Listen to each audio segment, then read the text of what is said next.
Ji Munib.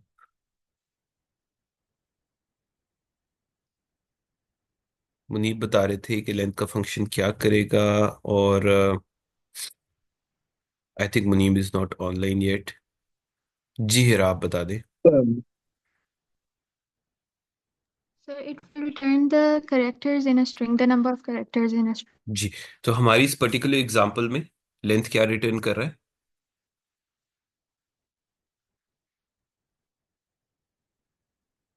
I think 9. Hmm. Sir 8 return करेगा, because वो zero से स्टार्ट करता है। नहीं, इसमें 8 नहीं रिटर्न करेगा, इसमें 9 ही रिटर्न करेगा। अच्छा, मैं एक रिक्वेस्ट सबसे बोलना चाहता हूँ कि आप लोग हैंड्स रेस कर लिया करें, और जिसको मैं कॉल कर रहा होता हूँ सिर्फ वही बोला करें, क्योंकि इस तरह समझ भी नहीं आती कौन बोल रहा है। और इस तरह आप लोगों की सीपी मार्क करने में भी अनम को डिफिकल्टी होगी, क्योंकि एक तो दो तीन लोग बोलेंगे और वैसे भी पता नहीं चलेगा कौन बोल रहा है। तो नहीं, अच्छा, काउंटिंग में जब भी बात आती है ना, जीरो तो वो करता ही है, लेकिन काउंट में वो वन को वन ही कहता है, उसको जीरो नहीं कहेगा। सो फॉर एग्जाम्पल, इसको अगर हम इसको प्रिंट करेंगे, तो हम प्रिंट करके देख भी लेते हैं कि वो काउंटिंग पूरी दे रहा है। ऐसा भी नहीं है कि वो काउंटिंग हमारी खराब कर देगा और वहां पर जीरो लिख देगा। ठीक है, तो उसने 9 ही प्रिंट किया है। सो लेंथ का फंक्शन इसमें 9 अगर हमें रिटर्न कर रहा है, तो हम या तो उसको प्रिंट करवा सकते हैं, या फिर हम उसको स्टोर कर सकते हैं। किसी भी वेरिएबल में हम उसको स्टोर कर लेंगे। Variable one is equal to length.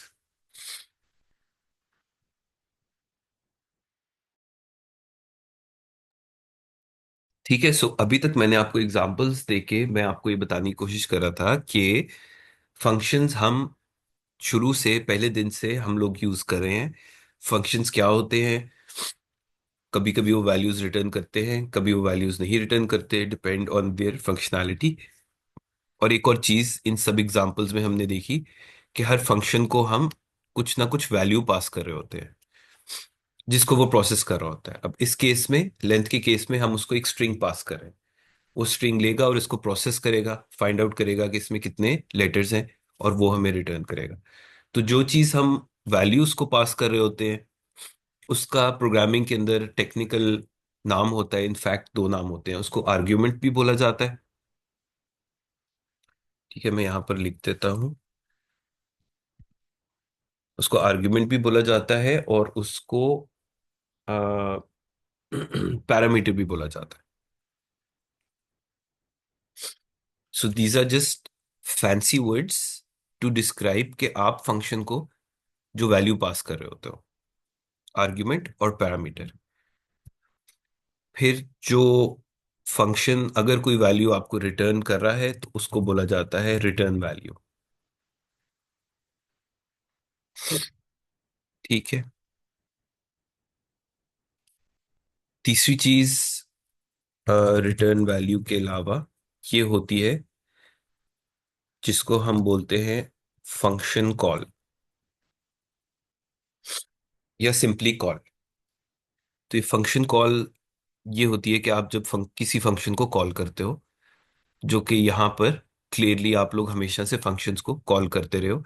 यहाँ ऊपर इस एग्जांपल में variable one is equal to length computers जो मैंने लिखा हुआ है, इसमें मैंने एक फंक्शन को कॉल किया हुआ है, विच इज LEN, जो कि हमें लेंथ बताता है। So simply put, this is called a function call. Function को कॉल कैसे किया जाता है? सिंपली उसका नाम लिख लिख के। जैसे आप प्रिंट के फंक्शन को कॉल करते हो, सिंपली आप क्या करते हो, आप प्रिंट लिख लेते हो, उसका नाम लिखते हो, bracket open, bracket close, right. और इसमें अगर ये फंक्शन कोई वैल्यू ले रहा है, तो आप उसको वैल्यू भी दे सकते हो। जैसे यहां पर हम उसको कह सकते हैं कि कंप्यूटर्स, तो ये कंप्यूटर्स ही प्रिंट कर देगा। कुछ फंक्शंस जो हैं उसमें आर्ग्यूमेंट्स जो हैं उसके वो ऑप्शनल होते हैं। ऑप्शनल का मतलब ये होता है कि आप उसमें आर्ग्यूमेंट दो या ना दो, ये ऑप्शन होती है। और कुछ फंक्शंस में मल्टीपल आर्ग्यूमेंट्स ले रहे होते हैं, वो भी ऑप्शनल होते हैं। जैसे प्रिंट के अंदर आप उसको बहुत ढेर सारे आर्ग्यूमेंट्स दे सकते हैं। जैसे कंप्यूटर्स इज वन आर्ग्यूमेंट, इस ये मल्टीपल आर्ग्यूमेंट्स भी ले रहा होता है। आप इसके अलावा इसमें डिस्क 112 भी लिख सकते हो, ठीक है। सो ये दोनों दो आर्ग्यूमेंट्स आप इसको पास कर रहे हो। ये ऑप्शनल है, कोई भी नहीं पास करोगे तब वो खाली एक आपकी एंटर दबा देगा वहां पर, एक लाइन बस, कुछ भी नहीं लिख के लाइन से नीचे ले आएगा। एक आर्ग्यूमेंट दोगे वो प्रिंट कर देगा, दो आर्ग्यूमेंट्स दोगे तो स्पेस के साथ इनको प्रिंट कर देगा। सो इसका कंप्यूटर स्पेस डिस्क होता है। सो इसको बोलते हैं ऑप्शनल आर्ग्यूमेंट्स। क्या आप आर्ग्यूमेंट इसमें डिफाइंड होते हैं पहले से फंक्शंस में कि कौन कौन से आर्ग्यूमेंट्स ऑप्शनल हैं और कौन कौन से आर्ग्यूमेंट्स कंपल्सरी हैं। अगर किसी फंक्शन में कोई एक आर्ग्यूमेंट कंपल्सरी है तो फिर वो फंक्शन जो है वो आर्ग्यूमेंट के बगैर काम नहीं करेगा। फॉर एग्जांपल लेंथ ही ले लो अगर आप, और अगर आप लेंथ में इसको कोई आर्ग्यूमेंट नहीं देते तो ये यहाँ पर एरर रिटर्न कर देगा, क्योंकि उसको एक आर्ग्यूमेंट या एक पैरामीटर लाजमी चाहिए, उसके बगैर वो लेंथ किसकी कैलकुलेट करेगा। सो यहाँ पर अगर आप इसको चला के देखोगे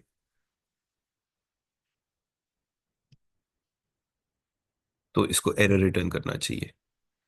ठीक है, ये उसने एरर रिटर्न कर दिया। और एरर की अगर आप डिस्क्रिप्शन पढ़ो यहाँ पर तो वो लिखा हुआ है length takes exactly one argument, कि इसमें अब ऑप्शंस नहीं है। लेंथ का फंक्शन जो है उसमें देयर आर नो ऑप्शंस। ये एक आर्ग्यूमेंट लेता है और एक ही आर्ग्यूमेंट लेगा। एक आर्ग्यूमेंट से आप कम भी इसको नहीं दे सकते और एक आर्ग्यूमेंट से इसको आप ज्यादा भी नहीं दे सकते। ज्यादा दोगे तो ऑब्वियसली उसको समझ में नहीं आएगी कि वो कौन से वाले की आपको लेंथ बताए। ठीक है, तो उसने रिटर्न तो सिर्फ एक ही वैल्यू करनी है।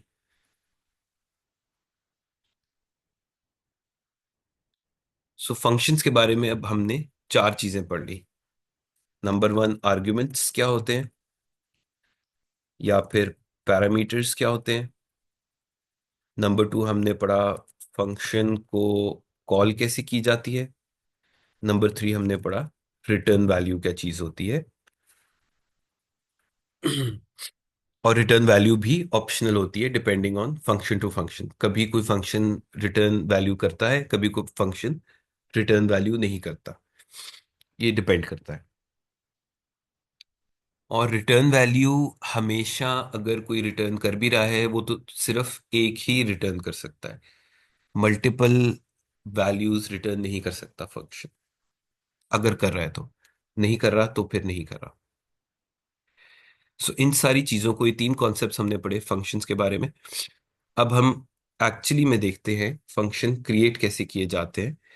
So let's create functions today. Functions create करने का जो वो है सिंटेक्स है, वो ये है कि आप लिखते हो डेफ, DEF, जिसका मतलब होता है डिफाइन। सो आप यहां पर एक फंक्शन डिफाइन कर रहे हो जिसके लिए कीवर्ड लिखना पड़ता है DEF, मीनिंग डिफाइन। यहां पर आप कोई भी फंक्शन का नाम लिख लें।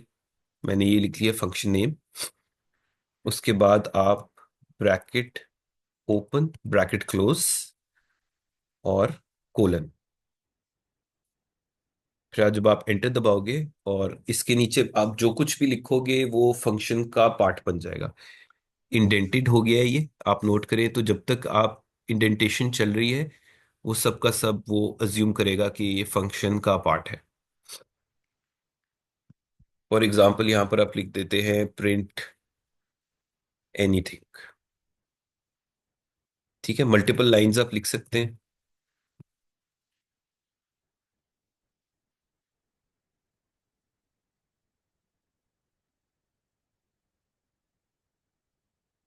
जितनी मर्जी आप लाइंस लिख लें, अनलिमिटेड लाइंस आप इसमें कोड कमांड्स लिख सकते हैं, कोई मसला नहीं है। और ये तब तक चलता रहेगा जब तक आपकी इंडेंटेशन चलती रहेगी। जैसे ही आपने इंडेंटेशन खत्म की तो इसका मतलब है कि ये फंक्शन का के अंदर का कोड अब खत्म हो गया। What ever start now is not part of this function. Functions by default जो है उनकी जो पूरी दुनिया में जो फॉलो होता है ना एक अनसेड रूल, वो ये फॉलो होता है कि फंक्शंस हमेशा आप अपने प्रोग्राम के शुरू में लिखते हैं। ठीक है, सो आपने एक फंक्शन लिखना है, दो फंक्शन लिखने हैं, तीन फंक्शन लिखने हैं, आप शुरू में लिख देते हैं, और उसके बाद आपका मेन कोड जो है वो शुरू होता है।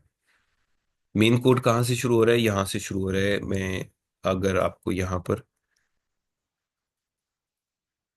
कमेंट करके लिखूं, main function starts. Main function क्या होता है? जहां से आप हमेशा से अपना प्रोग्राम लिखना स्टार्ट करते हैं ना, वो उसको मेन बोला जाता है, मेन एरिया। तो आप यहाँ पर अगर प्रिंट करते हैं, प्रिंट प्रोग्राम स्टार्ट्स, ठीक है, तो जब आप इसको चलाएंगे तो सबसे पहली लाइन आपकी इन सब में से कौन सी एग्जीक्यूट होगी?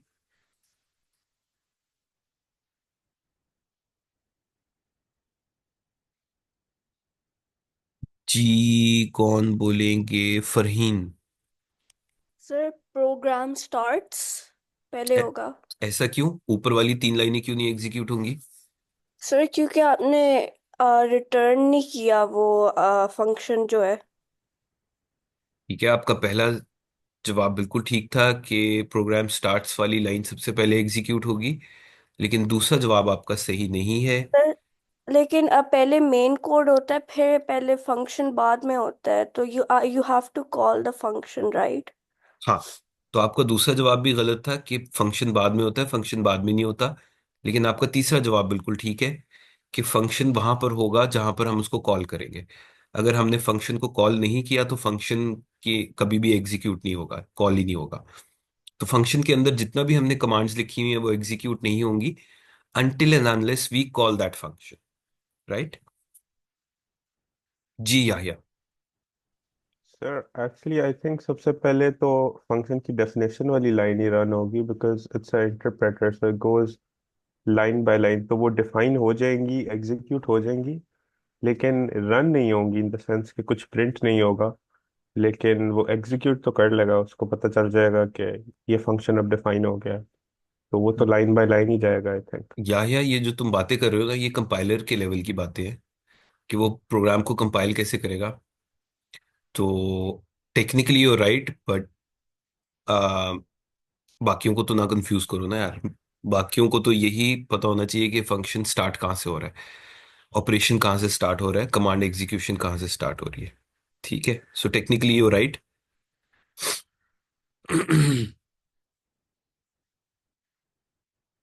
सो हम यहाँ पर अब क्या करते हैं, अगर हमने वो चीजें प्रिंट करनी है, फंक्शन को कॉल करना है, तो फिर हम यहाँ पर फंक्शन को कॉल करेंगे कैसे? सिंपली फंक्शन का नाम लिख के।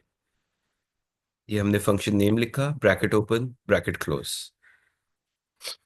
अब जब यहाँ पर सेकेंड लाइन इसकी एग्जीक्यूट होगी, आ, यहाँ पर हम अपनी लाइन नंबर्स भी कर लेते हैं। सो द फर्स्ट कमांड जो कि एग्जीक्यूट होगी इस प्रोग्राम में वो होगी लाइन नंबर 7। और ये मैंने सिर्फ कमेंट लिखा हुआ है रेड कलर का कि मेन फंक्शन स्टार्ट, ये मैं ना भी लिखूंगा तो वो यहीं से स्टार्ट करेगा। इससे पहले आपने जितने भी फंक्शंस डिफाइन किए होंगे सबको इग्नोर कर देगा। और फिर लाइन 8 पे जब आएगा प्रोग्राम स्टार्ट प्रिंट करके, तो फिर यहां पर हमने फंक्शन कॉल की हुई है। अब यहां से उसकी एग्जीक्यूशन लाइन नंबर 8 से उठ के इस फंक्शन के अंदर चली जाएगी, और जो सबसे पहली लाइन एग्जीक्यूट होगी वो लाइन नंबर 2 होगी, जिसमें हमने लिखा हुआ है प्रिंट एनीथिंग, वो प्रिंट होगा। फिर लाइन 3 प्रिंट होगी, और लाइन 3 प्रिंट होने के बाद नेक्स्ट लाइन कौन सी प्रिंट होना चाहिए? Sorry, next line execute command कौन सी होगी इसके बाद?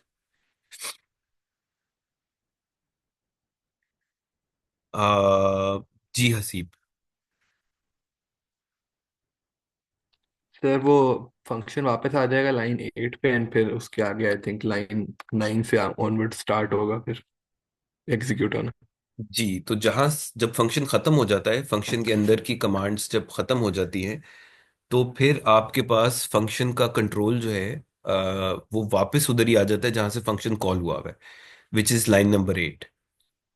तो आपकी बेसिकली लाइन नंबर 8 एग्जीक्यूशन पूरी हो गई, और लाइन नंबर 9 से वो दोबारा शुरू कर देगा। और अगर मैं यहाँ पर लिखता हूँ just to show program ends, ठीक है। सो मैं एक दफा दोबारा बता रहा हूँ कि फंक्शन हमने यहाँ से कॉल किया लाइन नंबर 8 से। लाइन नंबर 8 से फंक्शन इधर चला जाएगा, फ्लो या कमांड एग्जीक्यूशन आप सब कह लो, यहाँ चली जाएगी। और यहाँ पर जितनी भी लाइंस हैं फंक्शन के अंदर, कमांड्स हैं, उन सबको एग्जीक्यूट जब कर लेगा और सब खत्म हो जाएंगी, तो फिर वापस वहीं पर आ जाएगा जहां से फंक्शन कॉल हुई थी, विच इज लाइन नंबर 8। और फिर उसके बाद आगे अपना मेन फ्लो जो है वो वापस कंटिन्यू करेगा, और उसके बाद लाइन नंबर 9 को एग्जीक्यूट करेगा, and it will continue executing in the same flow, line by line. ठीक हो गया? यहां तक आप सब लोगों को समझ आ गई? किसी का कोई क्वेश्चन है तो पूछ लें before I tell you more things.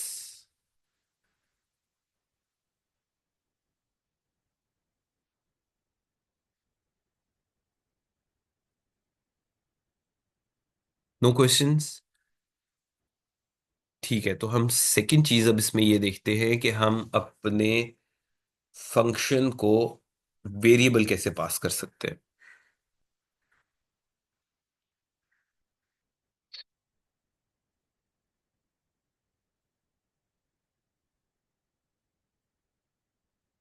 हम चाहते हैं कि हम उसको एक वेरिएबल पास करें जिसको वो प्रिंट करते हैं। सो हम यहां पर डिफाइन करेंगे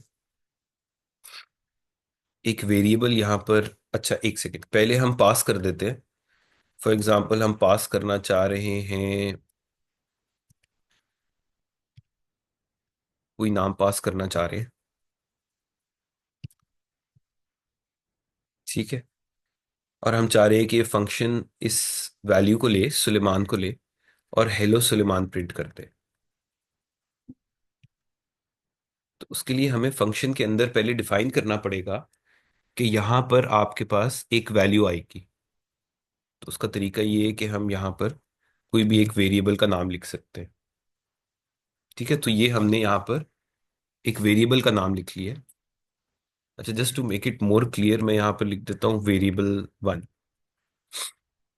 सो हमने जो वैल्यू उसको पास की है, विच इज सुलेमान, वो जब फंक्शन कॉल होगी तो वो सुलेमान की वैल्यू जो है जाके वेरिएबल 1 के अंदर स्टोर कर देगा,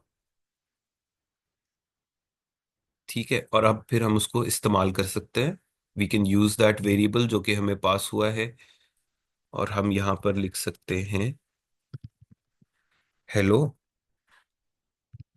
वेरिएबल 1, ठीक है। तो ये इसकी आउटपुट क्या होगी? तलहा? हाँ जी सर तो पहले प्रोग्राम स्टार्ट्स लिखा आएगा और फिर जी फंक्शन कॉल होगी and then it will say hello and Suleman. फिर जी फंक्शन एंड होगा और फिर प्रोग्राम एंड हो जाएगा। जी।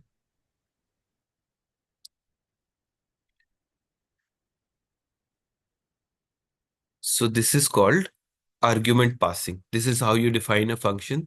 और आपने उसको बता दिया कि यहां पर एक आर्ग्यूमेंट लेता है फंक्शन, ठीक है। और एक के बगैर फिर ये काम नहीं करेगा। आप इसको मल्टीपल आर्ग्यूमेंट्स भी दे सकते हैं। आप इसको ये भी कह सकते हैं कि भाईजान आपके पास दो आर्ग्यूमेंट्स आया करेंगी, और आपने दोनों आर्ग्यूमेंट्स को क्या करना है, कुछ भी कर सकते हो, दो दफा हेलो बोल दो।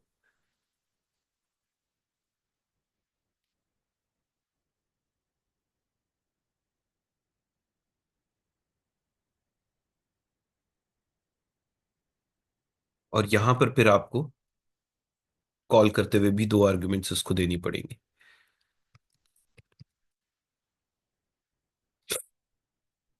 जी, आप में से कोई बताना चाहेगा हाउ वुड दिस, सईदा आप बता दें। Sir, program starts. Hello, Suleiman. Hello, Daud. जी Function ends. Program ends. जी, इसको आप एक दफा चला के भी देख लें। तो हमने दो आर्ग्यूमेंट्स पास की फंक्शन को, और हमने उसकी डेफिनेशन में भी लिखा कि ये दो आर्ग्यूमेंट्स लेगा, इसलिए हमें कॉल करते हुए भी उसको दो आर्ग्यूमेंट्स देनी पड़ेंगी। सो उसकी डेफिनेशन पे डिपेंड करता है कि आप उसको कितनी आर्ग्यूमेंट्स देते हो। और उसने दोनों आर्ग्यूमेंट्स ली, और अ, वो दोनों नाम थे, हमें पता था कि इसमें नाम ही पास होंगे, इसलिए हमने उसको अकॉर्डिंगली प्रिंट कर दिया। आप इस तरह ऐड का फंक्शन भी बना सकते हो। ये फंक्शन नेम जो है, आप इसको ऐड का फंक्शन भी बना सकते हो। और आप कह दो कि जी इसको दो वेरिएबल्स पास होंगे, जो जिन दोनों को ये ऐड करके रिटर्न कर देगा उनका सम। सही है, तो आप इसको कहते हो 7 और 8 को ऐड कर दो, और आप रिटर्न जो है, सम में तो नहीं आएगा, वेरिएबल 3 में अगर उनको स्टोर करना चाह रहे हो इनका सम, तो फिर आप यहां पर आके अपना फंक्शन चेंज करेंगे।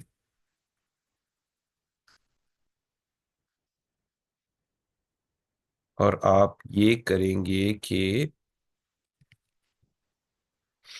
Return variable 1 plus variable 2।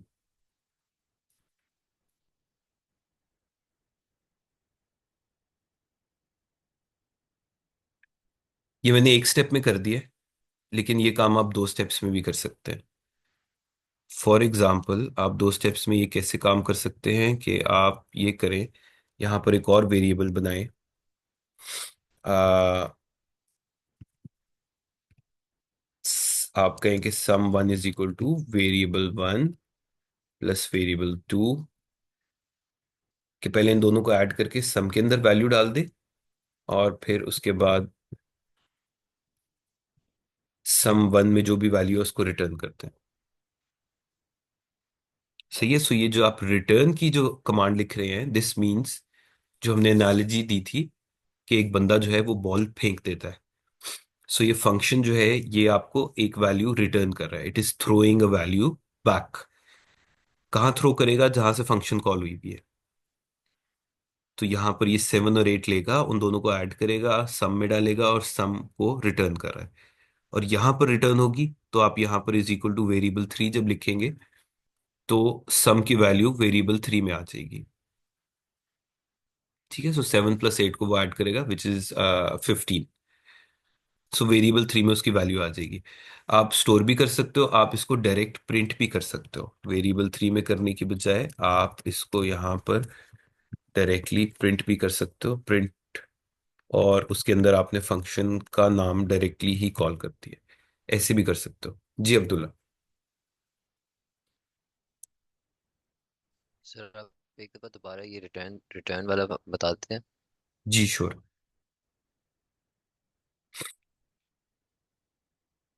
तो हमने अभी तक फंक्शंस जो है ना, उसमें हमने 2-3 चीजें पढ़ी हैं। फंक्शन को डिफाइन कैसे किया जाता है, नंबर 1। नंबर 2, फंक्शंस को वेरिएबल कैसे पास किए जाते हैं, और आप उन वेरिएबल्स को अपने फंक्शन के अंदर कैसे प्रोसेस कर सकते हो। ठीक है। तीसरी और आखिरी चीज, अब हम ये देख रहे हैं कि फंक्शन से रिटर्न कैसे करवाते हैं वैल्यू। उसकी सीधी सी एक कमांड है, जो कि है रिटर्न, और जो भी आप फंक्शन से रिटर्न कराना चाह रहे हो। ठीक है। ये ऊपर वाला सब भूल जाओ कि ये प्रोसेसिंग वगैरह क्या हो रही है। अभी मैं सिर्फ अब्दुल्ला ये सिखा रहा हूँ कि फंक्शन से आपने कोई वैल्यू कैसे रिटर्न करानी है। उसका कीवर्ड है रिटर्न, और आप वहां पर उसके सामने उसकी वैल्यू लिख देते हो। रिटर्न कुछ भी करा सकते हो आप। sum1 आपने रिटर्न नहीं कराना, आप यहाँ पर वैसे ही कह दो कि मैं 6 रिटर्न कराना चाहता हूँ। जो मर्जी वैल्यूज आ रही हूँ, आई डोंट केयर, बस 6 रिटर्न कर दो। तो जब भी आप फंक्शन कॉल करोगे तो 6 रिटर्न हो जाएगा। It is as simple as that. Second, आप ये कर सकते हो कि कोई भी वेरिएबल रिटर्न करा सकते हो। अब अगर आप रिटर्न sum1 लिखोगे, तो sum1 के अंदर इस मोमेंट में जो वैल्यू पड़ी होगी उसको वो रिटर्न कर देगा। ठीक है। और जब रिटर्न करेगा तो आपने फिर उसको कैच भी करना है यहाँ पर। तो आप उसको कैच किसी वेरिएबल में करेंगे, कोई भी आप वेरिएबल डिफाइन करें, और यहाँ पर ऐसे करके उसको वेरिएबल में स्टोर कर लें। जी अब्दुल्ला, आप समझ आ गया या दोबारा बताओ? सर आ गया, लेकिन ये दरम्यान में आपने जो वेरिएबल 3 डाला है इसकी नहीं समझ आई। देखो, फंक्शन कोई वैल्यू रिटर्न कर रहा है ना। अब्दुल्ला ठीक है, यहां तक तो समझ आ गई है ना, फंक्शन इज हाँ जी रिटर्निंग सर, अ लेकिन वो वैल्यू। प्रिंट नहीं होना था अभी तो। मतलब मुझे प्रिंट तक समझ आ गया था कि अगर प्रिंट के अंदर हम लिखेंगे फंक्शन नेम 7,8 तो वो 15 रिटर्न करेगा, बिकॉज उसने उसका सम रिटर्न करना है। अब हाँ, हमने उसको वेरिएबल 3 में किस तरह से दे दिया है? दोनों काम करेगा। प्रिंट, जब फंक्शन कोई वैल्यू रिटर्न कर रहा है ना, तो वो थ्रो उसने कर दी है। अब थ्रो करके या तो आप उसको प्रिंट भी कर सकते हो डायरेक्टली, कैच, या तो फिर आप उसको कहीं स्टोर कर लो, दोनों काम हमने कर उसको सकते हो। ऑलरेडी सम 1 में स्टोर कर नहीं लिया था, उसको वेरिएबल 3 में हम दोबारा क्यों करें? अच्छा, that is a very good question. और ये बहुत बहुत ही आपने जो है एक फंडामेंटल क्वेश्चन पूछ लिया। फंक्शंस जो है ना, कल आप इसका जवाब देना चाह रहे हो या मजीद सवाल पूछना चाह रहे हो? So I was about to answer. लेकिन you can, it's okay. हाँ, मुझे मुझे जवाब देने दो, फिर मैं आपसे भी पूछ लूंगा कि ऐसा क्यों हो रहा है। फंक्शंस जो है ना, functions work like a separate island. ठीक है, एक आइलैंड की तरह ही काम करते हैं। कि जब आप अपने मेन फंक्शन से किसी फंक्शन के अंदर जाते हो ना, किसी भी फंक्शन के अंदर, तो वो इसी तरह ही काम, आप उसको इमेजिन करो जैसे आप किसी आइलैंड पे आ गए हो। उस आइलैंड पे आपके पास मेन फंक्शन के कोई भी वेरिएबल्स अवेलेबल नहीं होते हैं। सो मेन फंक्शन अलहदा है, और हर फंक्शन जो है ना, it it it works like an island. जब आप आइलैंड पे जाते हो तो आप टोटली डिस्कनेक्ट हो गए हो मेन फंक्शन से। यहां पर आपके पास कोई इंफॉर्मेशन नहीं है कि मेन फंक्शन के अंदर कौन कौन से वेरिएबल्स डिफाइन हुए हुए हैं। यू आर टोटली, समझ लो, ब्लाइंड फोल्ड हो गए हो। जिस तरह किसी को जब एबडक्ट किया जाता है ना, अगवा किया जाता है, वो उसको ब्लाइंड फोल्ड करके किसी और जगह पे ले आते हैं। ठीक है, ये इसी तरह ही है कि जब आप मेन फंक्शन से किसी फंक्शन के अंदर आए हो, तो मेन फंक्शन के जितने भी वेरिएबल्स डिफाइंड है, यहां पर उनकी आपके पास एक्सेस नहीं है। सिमिलरली, जब तक आप आइलैंड के ऊपर रहते हो, जब तक आप फंक्शन के अंदर रहते हो, यहां पर आप जितने भी वेरिएबल्स डिफाइन करोगे ना, वो इसके अंदर ही रह जाएंगे। और जब आप इस आइलैंड से, इस फंक्शन से निकल के वापस मेन फंक्शन में आओगे, तो सिमिलरली इस फंक्शन के अंदर जितने भी आपने वेरिएबल्स डिफाइन किए हैं, वो आपको मेन फंक्शन में एक्सेसिबल नहीं होंगे। वो सब के सब डिस्ट्रॉय हो जाते हैं। फंक्शन के अंदर जितने भी, ये मैं बड़े अब डिफरेंट तरीके से आपको बात समझा रहा हूँ कि फंक्शन के अंदर जितने भी वेरिएबल्स आप क्रिएट करोगे, वो जैसे ही फंक्शन खत्म होगा, वो सब के सब वेरिएबल्स डिस्ट्रॉय कर दिए जाते हैं। सो जब आप फंक्शन से बाहर आते हो वापस से मेन फंक्शन में, तो someone does not exist, it is destroyed. So function से जब आप बाहर आते हो, आपके पास सिर्फ और सिर्फ एक ही वैल्यू अवेलेबल होती है जो वो रिटर्न कर रहा है, जिसको आप कहीं स्टोर कर सकते हो। और जब आप सर तो वो फंक्शन, वेरिएबल, सॉरी आपको कट कर रहा हूँ, तो नहीं वो बोलो वेरिएबल बोलो, एग्जिस्ट करता है लेकिन हम उसको मेन फंक्शन में यूज नहीं कर सकते? फंक्शन के जब आप बाहर आए हो तो वो डिस्ट्रॉय हो चुका है, अब वो एग्जिस्ट नहीं सही है। करता। सो जिस तरह सा फ्लो चल रहा होता है ना, वो उसको टेम्परेरीली क्रिएट करेगा। सम वन को टेम्परेरीली क्रिएट किया, उसके अंदर वैल्यू डाली, और जैसे ही फंक्शन खत्म हुआ, उसने उसको डिस्ट्रॉय कर दिया, उसकी वैल्यू को भी डिस्ट्रॉय कर दिया। जी Aliza. Sir had a question. यहाँ पर हमने वेरिएबल थ्री के अंदर जो हमने वेरिएबल्स खुद ही ऐड किए हुए हैं, variable one and variable three. तो जी if you want the user to input them, तो हम यहाँ पर वो इंटीजर एंड इनपुट वाला फंक्शन डालेंगे तो विल इट वर्क? जी जी, बिल्कुल बिल्कुल वो काम करेगा। Okay, thank you. बिल्कुल अलीजा, मुझे ऐसे लगा है कि आपने जो है ना बस सीपी पूरी की है आज की अपनी। जिस जोकिंग। नहीं नहीं सर, मैंने तो क्वेश्चन पूछा है, उसमें से सीपी लगती भी नहीं है। अच्छा, सीपी क्वेश्चन की सीपी नहीं लगाते ये लोग, Anam? I don't think so. नहीं सर, जब से क्वालिटेटिव हुआ तो क्वेश्चन की सीपी नहीं। ओके, ठीक हो गया।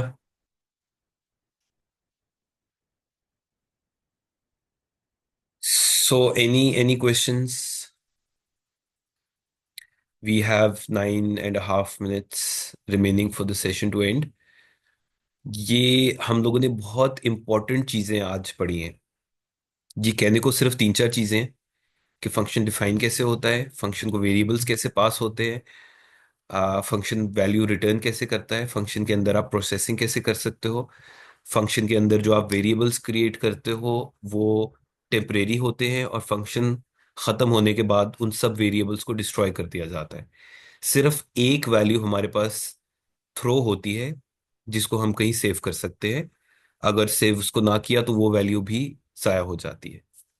ठीक है, ये मैंने पूरी आपको समरी बता दी। ये बहुत इंपॉर्टेंट तीन चार कॉन्सेप्ट्स हैं। इसके अलावा हमने टर्मिनोलॉजीज पढ़ी हैं, चार, तीन चार, जिसमें हमने कहा है फंक्शन कॉल क्या चीज़ होती है, आर्ग्यूमेंट्स क्या चीज़ होते हैं, आर्ग्यूमेंट्स के अलावा दूसरा उनका नाम होता है पैरामीटर्स, पैरामीटर्स क्या होते हैं, सेम ही चीज़ होता है। और हमने ये देखा है कि रिटर्न क्या चीज़ होती है। जी हफ्सा।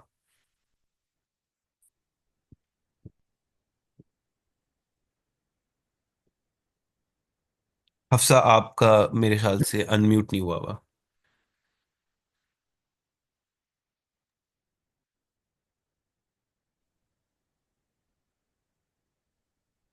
जी हफ्सा आप अनम्यूट हैं लेकिन आपकी आवाज़ नहीं आ रही।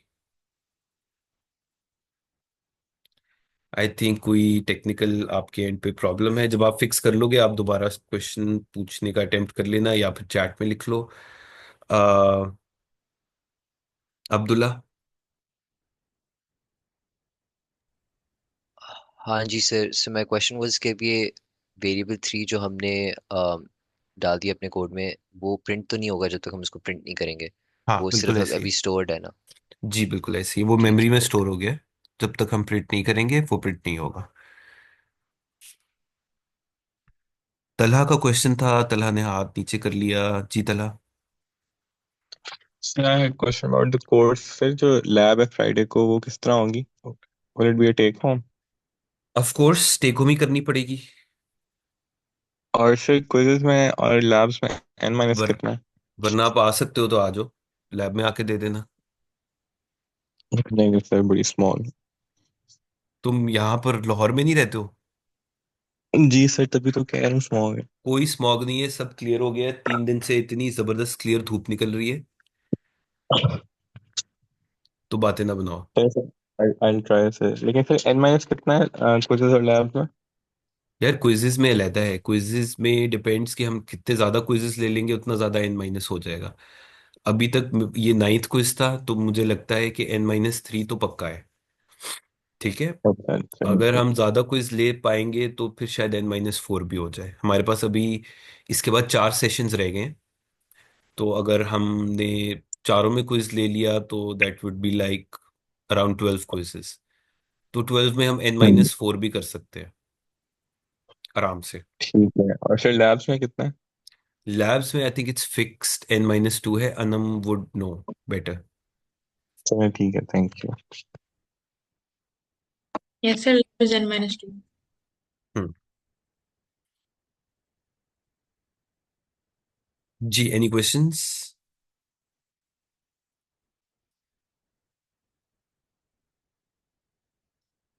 No questions. अभी आप लोगों ने सबसे इंपॉर्टेंट चीज तो पूछी नहीं, जो कि अमेजिंगली पता नहीं पिछले बैच वाले तो बहुत देर तक ये चीज पूछते भी रहते और डिस्कस भी करते रहते।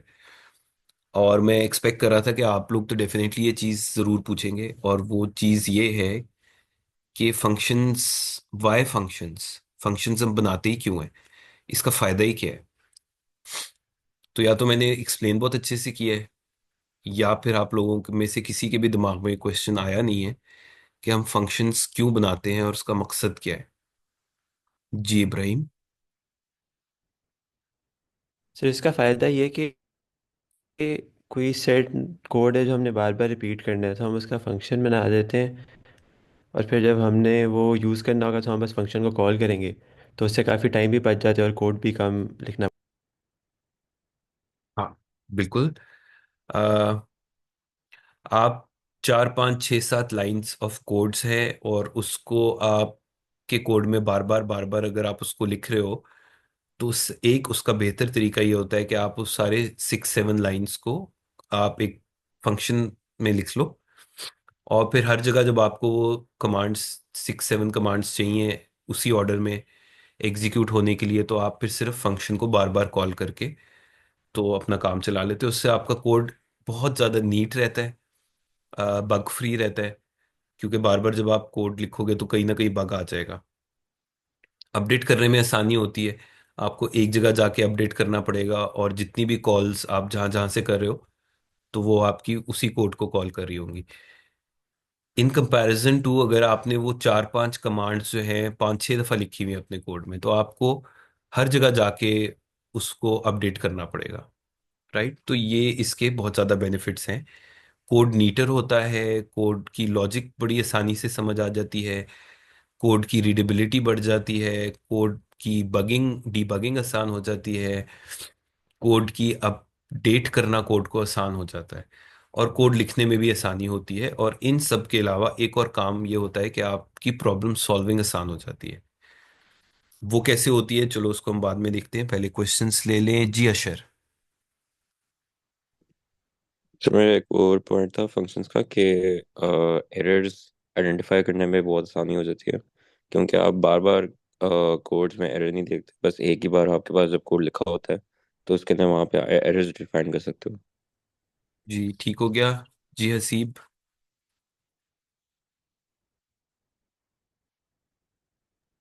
सर फंक्शंस के लिए आप आई थिंक ये भी उनका एडवांटेज हो सकता है कि आफ्टर यू रिटन इट तो it can act as a black box for you. For example अगर आपने कोई सम कैलकुलेट करना है या कोई भी कॉम्प्लेक्स चीज करनी है, तो that function just acts as a black box जिसमें आप बस वैल्यूज दो और वो आपको आंसर देता रहेगा। बिल्कुल ठीक हो गया। जी याहिया। सर एक और चीज़ कि इससे मॉड्यूलैरिटी भी क्रिएट हो जाती है। For hmm. एग्जांपल अगर आपके पास बहुत एक बड़ी प्रॉब्लम है, तो you can break it down into 2 और 3 फंक्शंस। उनको आप स्टेप बाय स्टेप भी कर सकते हैं। Exactly exactly. मैं यही बोल रहा था, मॉड्यूलैरिटी भी आप इसको बोल सकते हो, and for using simpler words, कि आप बिल्डिंग ब्लॉक्स छोटे छोटे बना लेते हो। तो आप बेशक फंक्शन बाद में लिखो, लेकिन जब आप फंक्शन को ब्रेक डाउन कर रहे होते हो ना, तो आप इजीली उसको लिख सकते हो। फॉर एग्जांपल यहाँ पर मैं फंक्शन लिखता हूँ, आ, जैसे एक होती है, पता नहीं आप लोगों ने सुनी हो कि ना सुनी हो, उसको बोलते हैं कोलाट सीक्वेंस। उसमें क्या करना होता है कि इवन और ऑड उसकी ट्रीटमेंट होती है, 2 स्टेप्स होते हैं, तो आप उसको लिख सकते हो। चलो ये मैं अगली क्लास में डिस्कस कर लूंगा। जी Abdullah. So with regards to the errors thing, sir, errors identify करना would not be enough. In the argument, I would say कि आप अगर कोड को एक ही दफ़ा लिख रहे हैं और बहुत बड़ी कोड में उसको बार बार सिर्फ ब्रिंग अप कर रहे हैं, तो the possibility of making an error also gets reduced. Because जब आप बहुत लंबा कोड लिख रहे हैं, फर्स्ट ऑफ ऑल वो थोड़ा बहुत जम्बल्ड अप हो जाता है। It's not very easy to locate the errors unless you, क्योंकि अगर वो आपको बता भी देता है आपके क्या कहते हैं फीडबैक में, तो भी आपको टाइम लगता है। तो if you are only able to fix it in your function correctly, उसके बाद जब भी आप फंक्शन कॉल करेंगे तो there is no room for an error to be made. तो उस तरह से भी फायदा हो जाता है। जी अब्दुल्ला, बिल्कुल ठीक कह रहे हो। एरर जो वो आपको बताता है ना, वो हर किस्म के एरर्स आपको आइडेंटिफाई नहीं करेगा, ये सिर्फ सिंटेक्स के एरर्स आपको आइडेंटिफाई कर लेता है। जो लॉजिकल एरर्स होते हैं ना, वो कभी भी वो आइडेंटिफाई नहीं कर सकता। सो लॉजिकल बग्स जो आपके कोड में रह जाते हैं ना, वो आपको खुद ही आइडेंटिफाई करने पड़ते हैं कोड को डीबग करके और उसको ड्राई रन करके। सो आपकी बात बिल्कुल ठीक है। जी तलहा।